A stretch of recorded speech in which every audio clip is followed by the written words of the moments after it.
بسم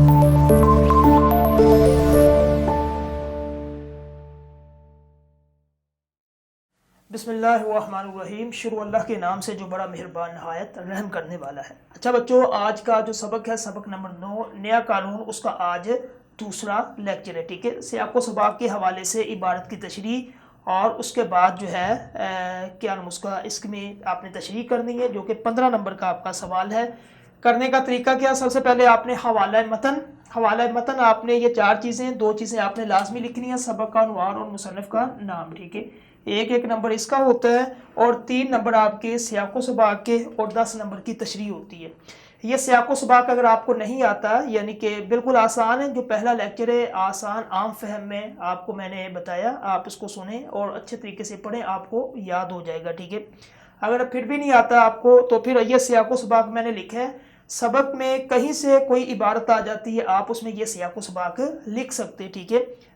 کیونکہ جو عبارت آتی ہے پیپر میں وہ سبق کے شروع میں سے بھی آ سکتی ہے، درمیان میں سے بھی آ سکتی ہے، اختتام میں سے بھی آ سکتی ہے، ٹھیک ہے۔ سبق کو اچھے طریقے سے پڑھیں گے، پڑھنے کے بعد پھر آپ کو پتہ چلے گا یہ عبارت کہاں سے آئی ہے۔ ایک عبارت آ جاتی ہے مثال کے طور پہ درمیان سے، تو آپ نے اس کو کس طرح کرنا ہے، ٹھیک ہے۔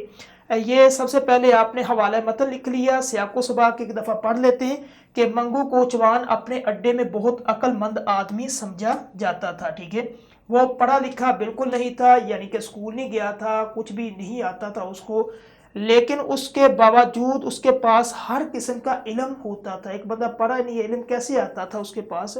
اس علم کی وجہ سے اس کے تانگے پر بیٹھنے والی سواریاں تھیں، ٹھیک ہے۔ یعنی کہ جو سواریاں اس کے تانگے، کوچوان تھا، تانگا چلاتا تھا، جو سواریاں بیٹھتی تھی، وہ وکیل بیٹھتے تھے، طلبہ بیٹھتے تھے، ان کی باتوں کو غور سے سنتا تھا، ٹھیک ہے۔ جو بھی سنتا تھا وہ پھر آگے اس کو نشر کرتا تھا، جب نشر کرتا تھا تو اس کے دوست سمجھتے تھے اس کے پاس پتہ نہیں کتنا علم ہے، کہاں سے آ جاتا ہے، ٹھیک ہے، اس کے پاس۔ تو اس کے علم کی بنیادی وجہ ہی یہ تھی کہ اس کے تانگے پہ جو بیٹھتی تھی سواریاں، ان کی باتوں کو کان لگا کے سنتا تھا اور پھر اس کے بعد لوگوں کو بتاتا تھا، تو لوگ ان کی اس بات پہ بڑا جو ہے وہ اس کو داد بھی دیتے تھے اور بڑا حیران ہوتے تھے کہ اس کو کیسے جو ہے نا اتنی چیزوں کا پتہ ہے، سمجھدار بھی تھا۔ اس کے بعد جو ہے جس کی بات کو سن کر لوگوں کو بتاتا، منگو انگریزوں سے یعنی کہ سخت نفرت کرتا، جس طرح پہلے لیکچر میں میں نے بتایا کہ اس بندے کو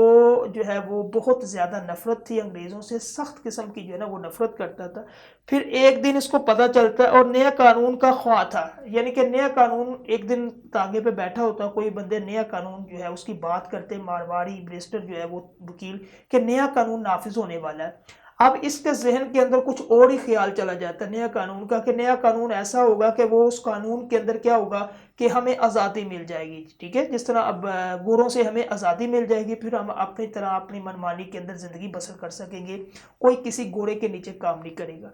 اس کے نئے قانون کے ساتھ بہت سی توقعات وابستہ سی، توقعات یہ تھی جو میں نے ابھی آپ کو بتائی ہے۔ 1 اپریل اس کو پتا تھا کہ 1 اپریل کو اناؤنسمنٹ ہوگی، یعنی کہ آئین کی، وہ قانون کی، تو 1 اپریل کے دن جو ہے اس نے گننے شروع کر دیے۔ جب 1 اپریل آیا تو نیا قانون دیکھنے سے گھر سے نکلتا ہے تو اس کو انگریز کے ساتھ جو ہے کہ جھڑپ ہو جاتی ہے، یعنی کہ راستے میں کوئی انگریز ملتا ہے، انگریز کے ساتھ اس کی جھڑپ ہوتی ہے، پھر وہ آپس میں گتھم گتھا لڑائی ہوتی ہے۔ لڑائی ہونے کے بعد پھر اس کو پولیس جو ہے نا وہ پکڑ کے لے جاتی ہے، گرفتار کر کے لے جاتی ہے اور حوالات میں بند کر دیتی ہے۔ منگو کی ساری امیدیں خاک میں مل جاتی ہے، جو بھی وہ وہی حوالات، وہی قانون، سب کچھ، اور اسی توقعات، اسی امید کے ساتھ وہ حوالات میں بند ہو جاتا ہے۔ یہ ہے اس کا سیاق و سباق، ٹھیک ہے۔ اگر یہ سیاق و سباق جو ہے پورے سبق میں سے، یعنی کہ اس کا مختصر کہہ لیں آپ، مرکزی خیال بھی کہہ سکتے ہیں یا خلاصہ، ٹھیک ہے، جو کہ سیاق و، اب اسی کو اگر آپ مفصل کریں گے تو یہی جو میں نے لکھا ہوا یہ آپ کا خلاصہ بن جائے گا، اور اسی کے ساتھ ہی آپ کی اگر آپ نے تشریح کرنی ہے، تشریح کس طرح کرنی ہے، آپ نے یہ 2 چیزیں آپ نے لکھ لی، اس کے بعد آپ ہیڈنگ دیں گے تشریح کی، ٹھیک ہے۔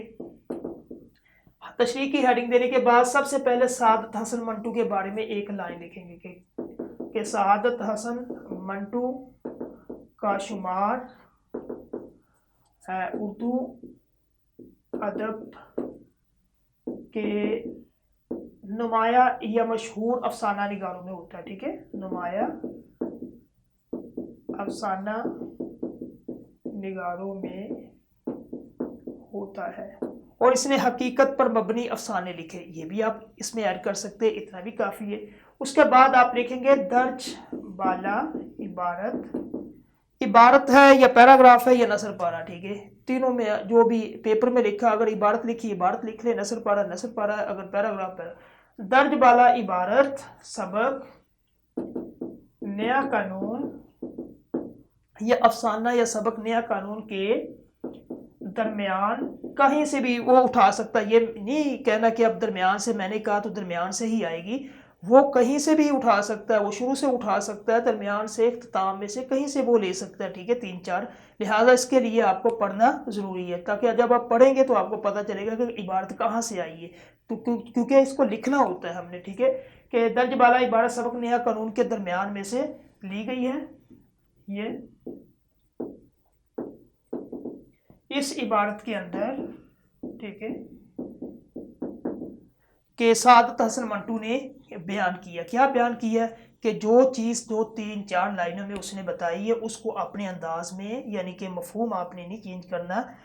الفاظ بدل جائیں کوئی مسئلہ نہیں، اس کو پھر آپ نے لکھتے جانا، ٹھیک ہے، یہ جتنا میں نے یہ سیاق و سباق کی اگر آپ اس کو یاد کر لیں گے تو یہ آپ کو خلاصے میں بھی فائدہ آ سکتا ہے، اس کو تشریح میں بھی، ٹھیک ہے، اپنے الفاظ میں پھر اس کو آپ نے کرنا ہے، ٹھیک ہے، تو یہ تھا آپ کا، اور یہ اس خلاصے کے آپ کے 10 نمبر ہیں، یہ تشریح کے بلکہ، ٹھیک ہے، 3 نمبر آپ کے اس کے سیاق و سباق کے، 2 نمبر سبق کا نام مصنف کا نام، اور اسی طرح یہ سوال آپ کا 15 نمبر کا مکمل ہو جائے گا، ٹھیک ہے، تو یہ تھا آج کا دوسرا لیکچر سیاق و سباق کے حوالے سے، اس کو اچھے طریقے سے آپ نے کرنا ہے، پڑھیں گے تو پھر آپ کو زیادہ اس کی سمجھ آئے گی، زیادہ آپ اس میں مہارت حاصل کریں گے اور اچھا لکھ سکیں گے، ٹھیک ہے، تو اب جو ہے تیسرا لیکچر ہم کریں گے مشقی سوالات کا۔